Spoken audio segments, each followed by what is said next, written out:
செல்லா நம் வீட்டுக்கு வானவில்ல கரைச்சு நல்லாவே வண்ணம் அடிப்போம். சின்ன நம் தோட்டத்தில் நட்சத்திரம் பூக்கும் சின்ன சின்ன செடி வளர்ப்போம். இது மாடி வீடு நம் ஜோடி வீடு. அட கோயில் கொஞ்சம் போர் அடித்தால் தெய்வம் வந்து வாழும் வீடு.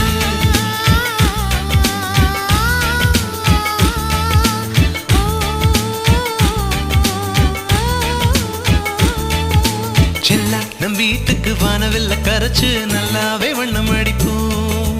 சின்ன நம் தோட்டத்தில் நட்சத்திரம் பூக்கும் சின்ன சின்ன செடி